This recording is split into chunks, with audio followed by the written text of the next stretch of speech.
Boa noite, eu sou Lilian Lourenço, eu moro em Sepetiba, frequento sempre a Casa de Fátima,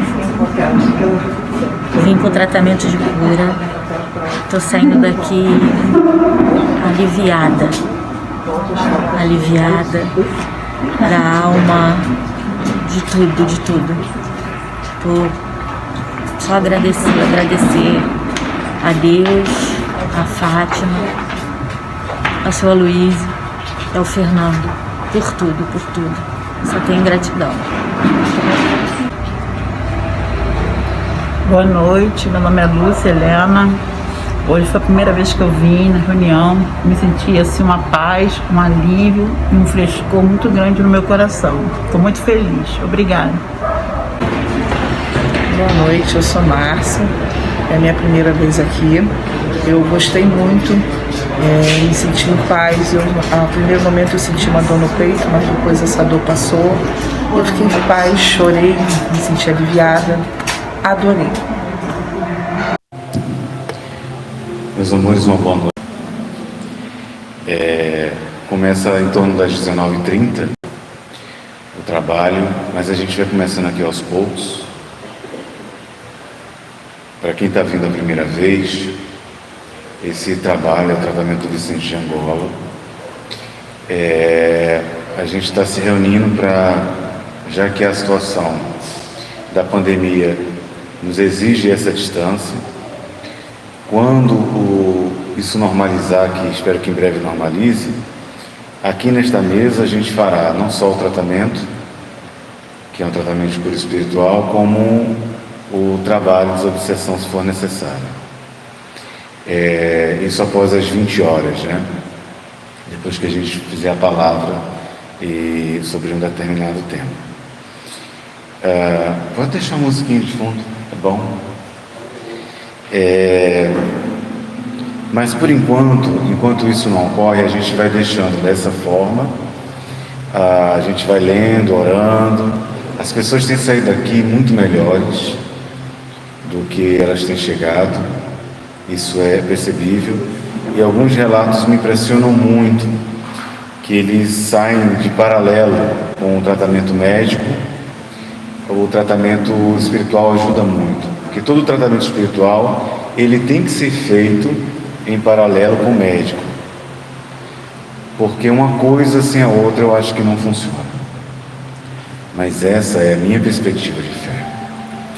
Hoje eu queria falar de algo para vocês, mas antes eu queria que vocês ficassem muito à vontade, muito leves, porque, e mesmo que enquanto eu estiver falando com vocês até começar o tratamento, vocês pudessem não se preocupar tanto com as coisas corriqueiras.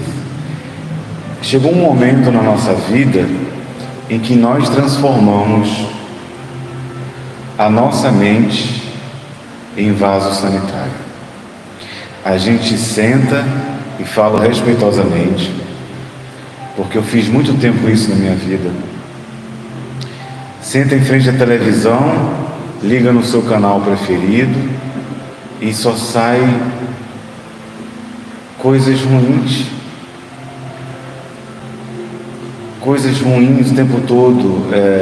A título de informação, você é bombardeado com coisas que muitas vezes você poderia se informar de outra maneira, de outra forma, quem tem acesso à internet.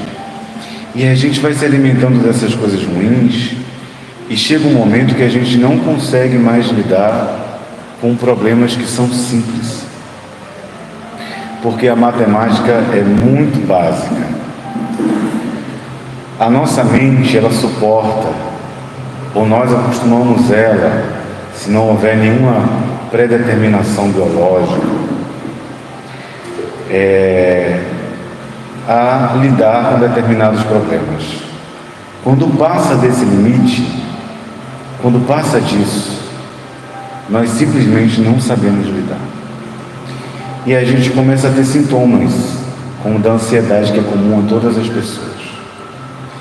E muitas pessoas vão, por exemplo, ao UPA, achando que é um problema do coração, que é uma pressão alta comum e é sintoma de ansiedade.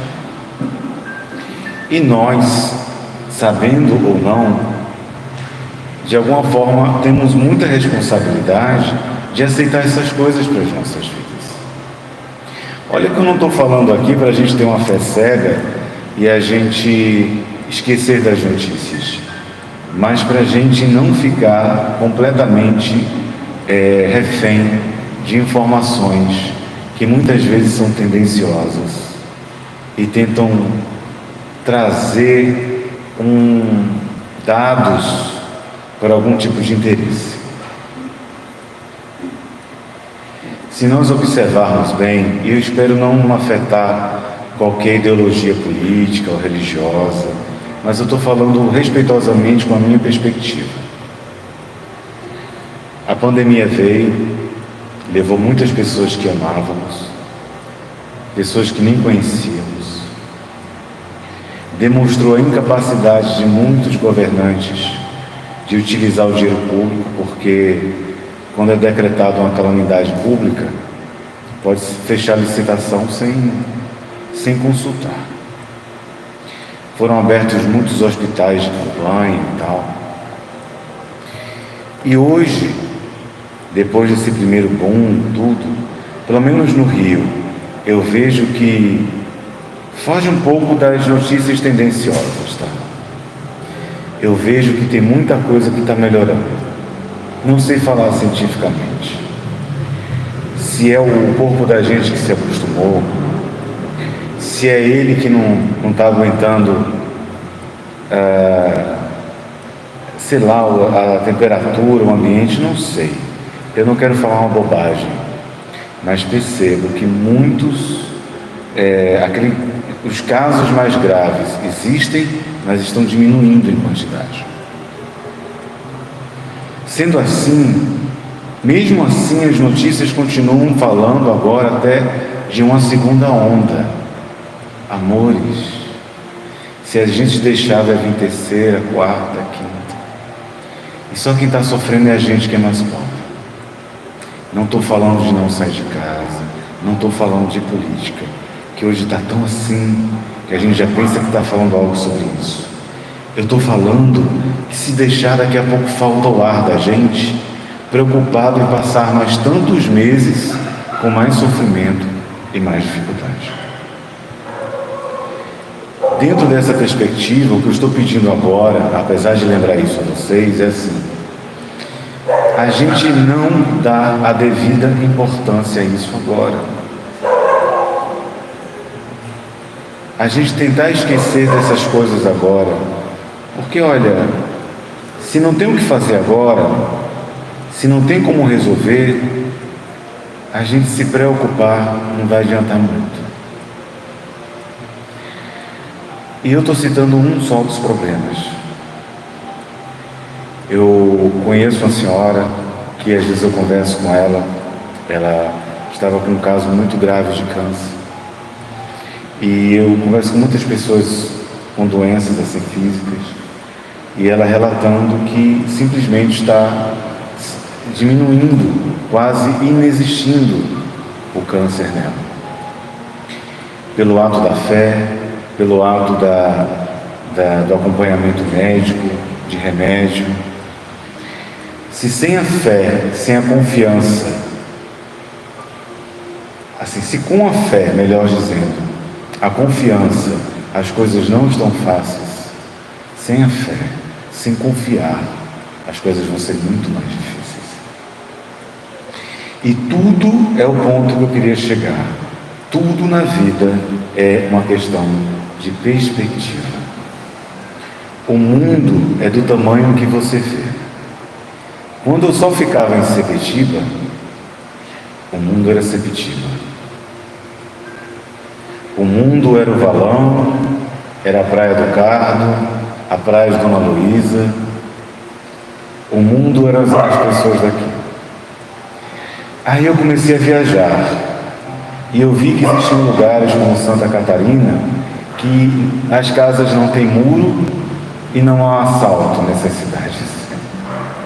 Eu vi que existem lugares no Rio Grande do Sul onde as pessoas ainda ficam em frente da casa numa cerca simples, com chimarrão e conversam sobre qualquer coisa. E o chimarrão é só uma desculpa para conversar.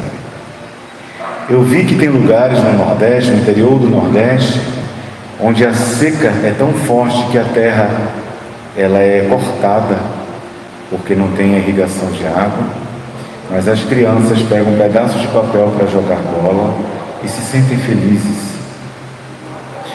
E eu vi que o mundo era muito maior do que eu vi em Sepetiba. Eu vi, quando eu viajei para fora, na Europa, que os rios são limpos, mas que ainda existem pessoas muito grosseiras, mesmo além do Atlântico. E tem pessoas maravilhosas também. E eu percebi que quanto mais eu me distanciava, mais eu entendia que não tem um lugar que é melhor ou pior.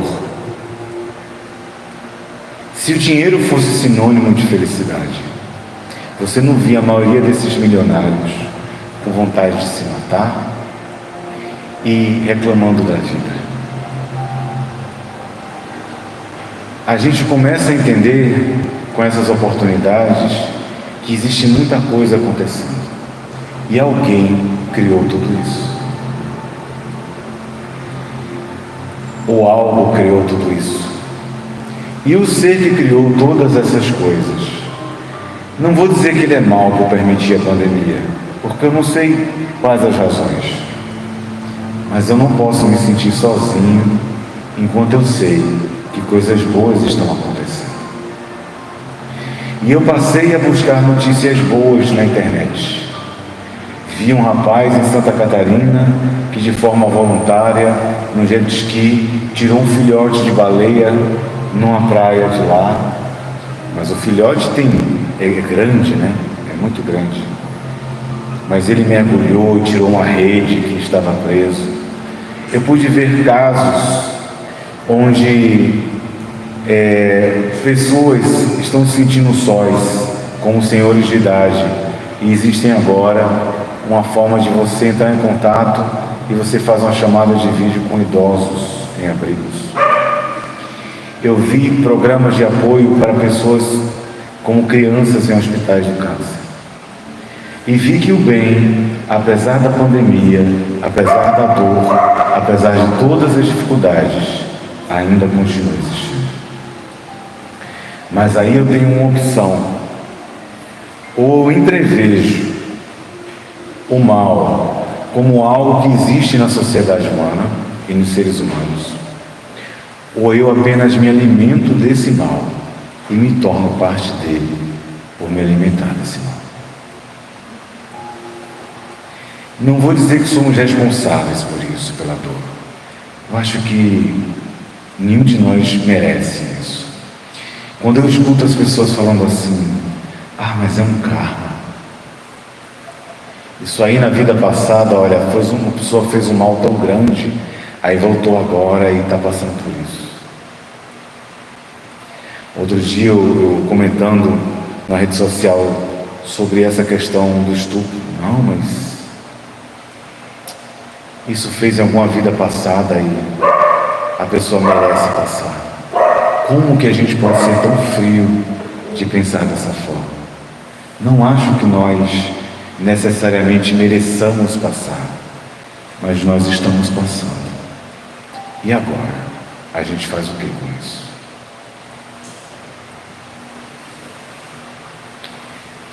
E dessa maneira que eu queria chegar e continuar com essa conversa em relação antes do tratamento, para que a gente vá esquecendo das coisas, mas a gente vai entendendo que tem coisas mais importantes, muito mais simples, e que pode aliviar essa nossa experiência de ansiedade, essa nossa experiência de dor e de preocupação.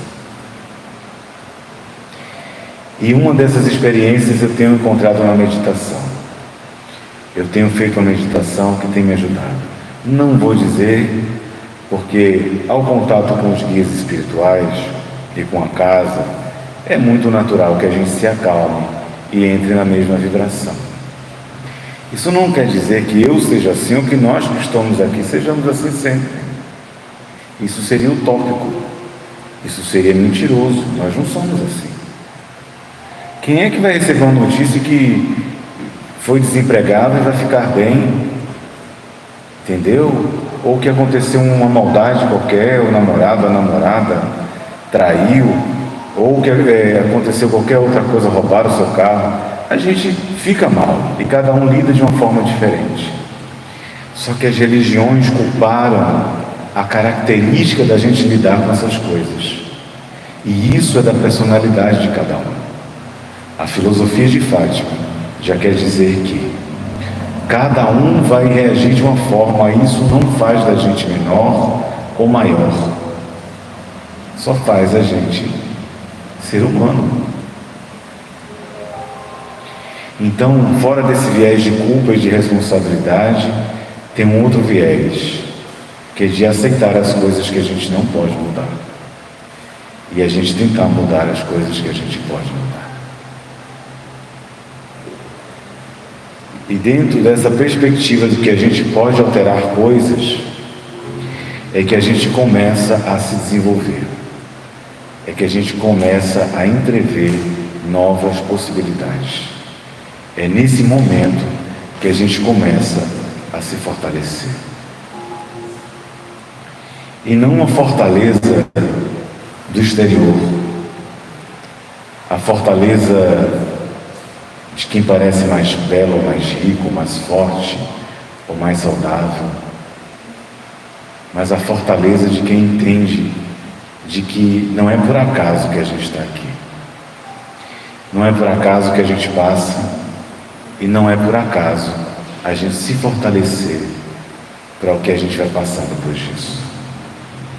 Sendo assim, se a gente é branco, preto, amarelo, se a gente é rico, pobre, se a gente é heterossexual, homossexual, se a gente é jovem, se a gente é mais velho, independente do que nós apresentamos como característica, todos nós somos filhos de Deus. E quando nós aceitamos tudo isso que eu falei até agora, a gente começa a entender uma coisa importante. Nós não podemos controlar as outras pessoas. Nós não podemos controlar o que elas desejam fazer. A gente pode tentar educar os nossos filhos, a gente pode tentar dar conselhos para os mais jovens, a gente pode tentar realizar coisas para ajudar as pessoas, mas nós não podemos controlá-los. E infelizmente, se as pessoas não desejam ser ajudadas pelo conselho, pelo exemplo, é a própria vida que dá a resposta para elas, daquilo que elas precisam ver. E aí não tem nada a ver com guia, com Deus, com Jesus, com Maria, tem a ver com a nossa vontade de engolir o mundo numa noite e achar que vai ficar tudo bem. Porque tem muita gente querendo engolir o mundo, mas tem poucas pessoas querendo comer só o que lhe é necessário para viver e deixar que os outros vivam também. A gente vive num momento onde muitos falam para muitos. As pessoas querem ser mais belas na internet, felizes, sorrindo.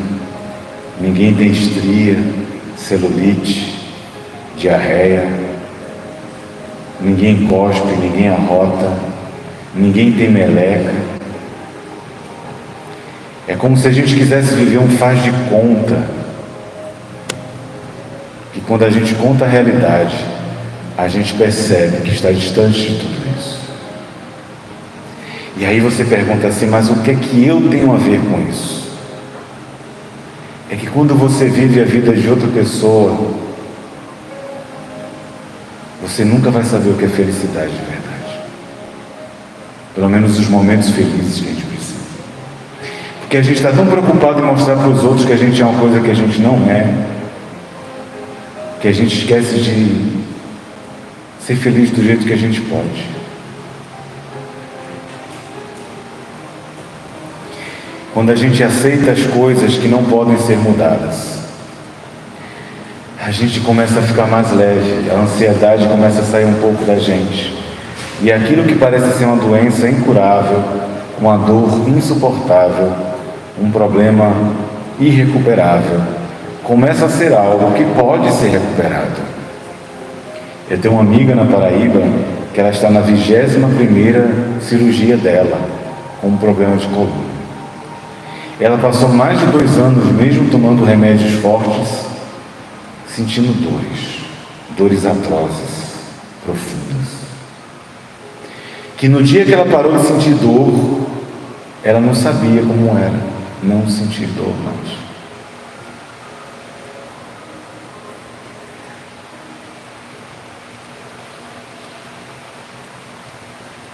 Quando a gente começa a aceitar aquilo que não pode mudar, tem coisas que podem mudar.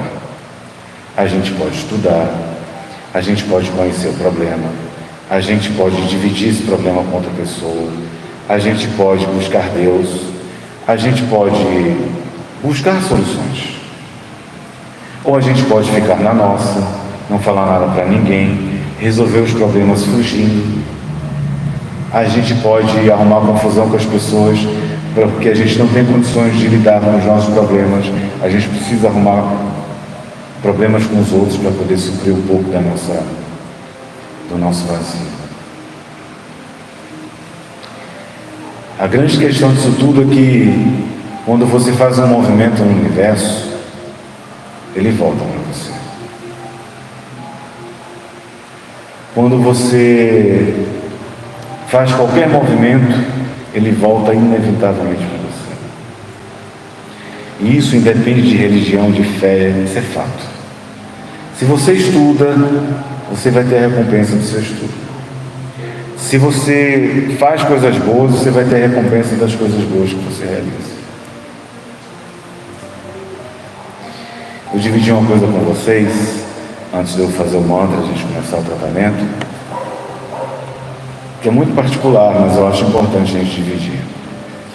A gente está num mundo muito duro, e achar que não tem pessoas ruins no mundo seria também uma ilusão, uma utopia.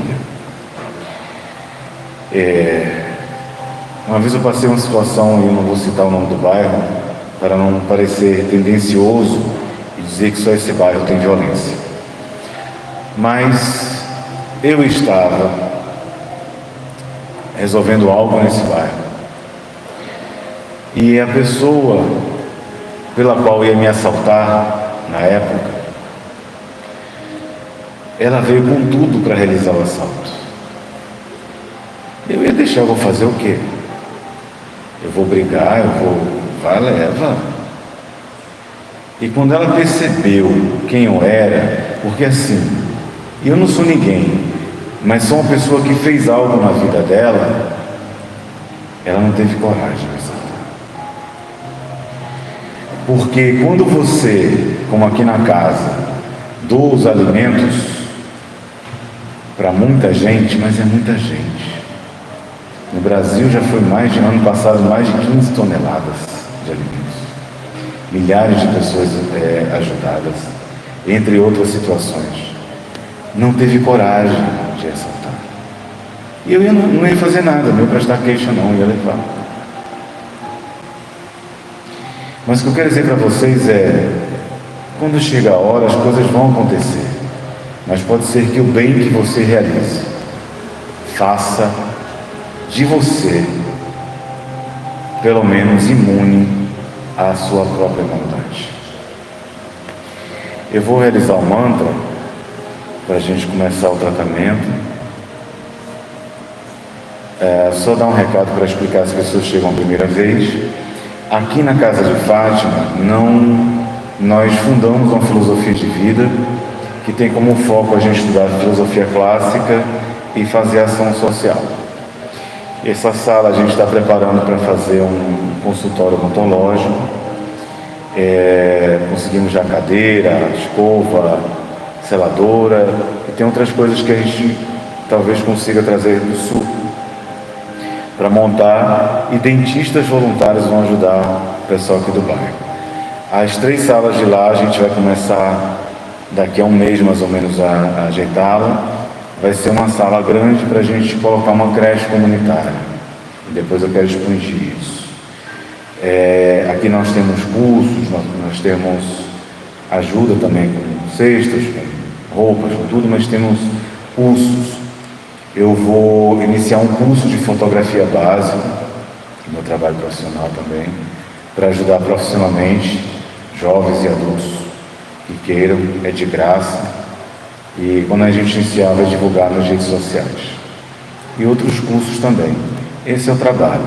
Como eu tenho uma crença e acredito na espiritualidade, você pode acreditar no que você quiser, esse trabalho a gente vai fazer oração para poder ajudar a curar os problemas da alma e do corpo.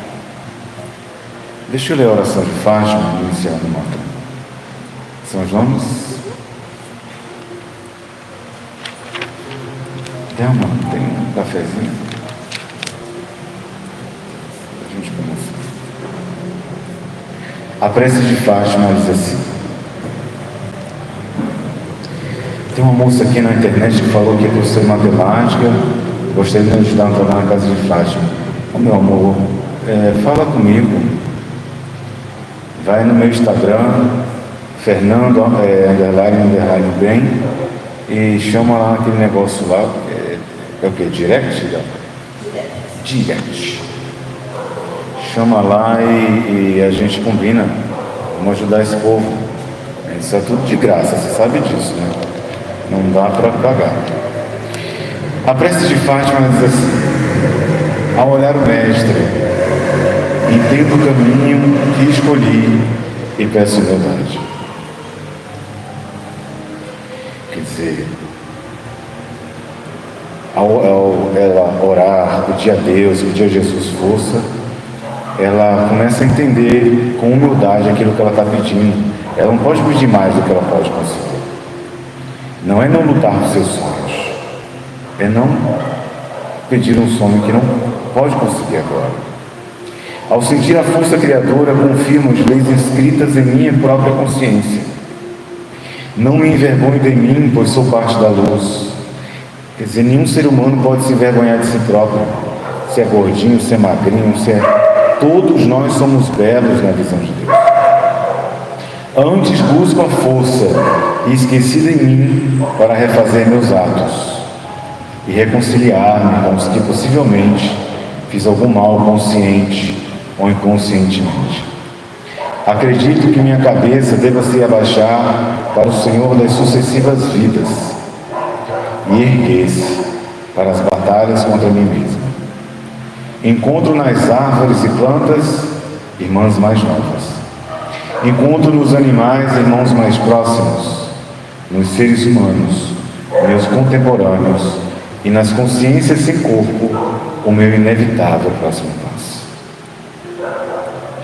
Construo minha essência na desconstrução de verdades absolutas e na apreciação da beleza da criação, como faziam os antigos filósofos. As pessoas, eu estou lendo aqui e refletindo, as pessoas não estão mais indo na religião para elas se libertarem, elas são doutrinadas, elas são impulsionadas, são instruídas, condicionadas a uma verdade absoluta. E continua a oração de Fátima.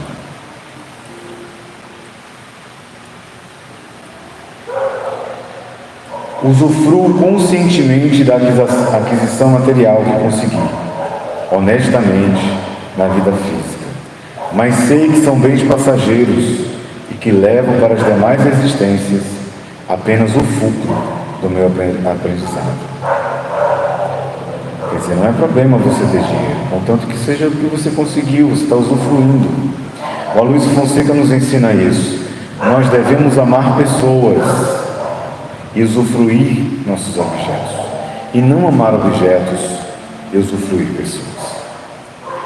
E na tentativa de imitar o amor do Mestre, busco no outro um instante de respeito e cuidado que aprecio para mim, e trato com dignidade sem realizar codependência, pois sei que cuidando do outro, cuido de mim, cuido do Mestre e cuido da sociedade em que vivo.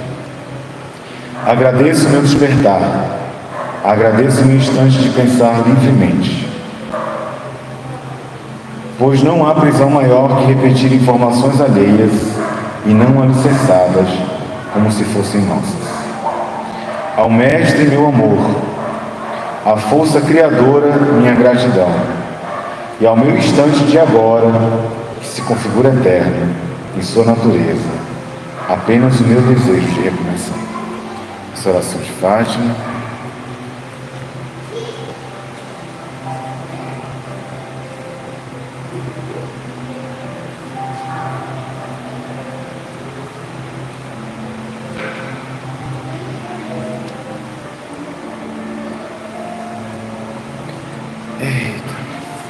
Um homem sem café não tem, né? Um céu sem café é um inferno. Quando eu morrer tem que ter um céu com café, senão eu vou para o inferno só para tomar café.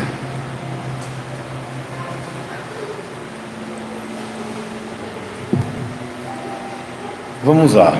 Eu vou fazer aqui as 5 respirações do mantra. Vocês não precisam fazer, eu gosto de fazer. Claudinha, me ajuda aqui que o Luiz está pedindo. Eu gosto de fazer e aí a gente começa o tratamento.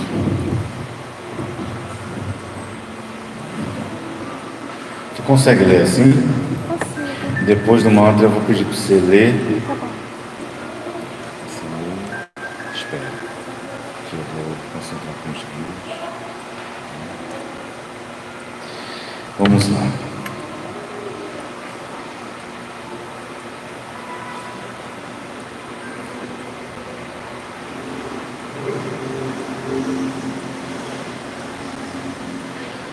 Só explicando também, é sempre bom explicar quem chega a primeira vez.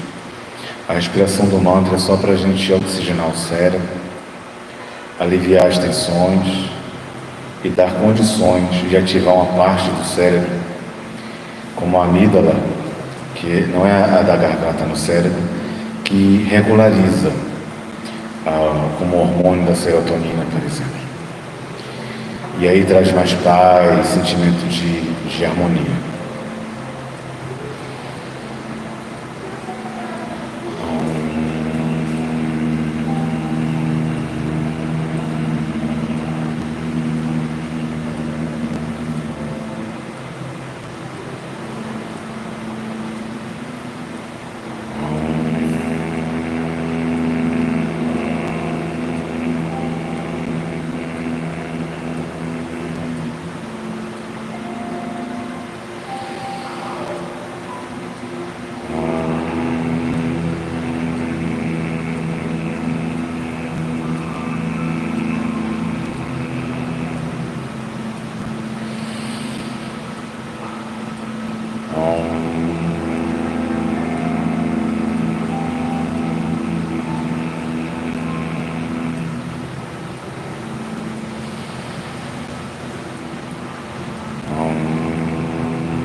Pessoal que está acompanhando de casa, nós vamos encerrar a transmissão, tá? Que agora vai continuar, mas aí não vai continuar online, tá? Na internet. Uma boa noite, que Deus abençoe a todos.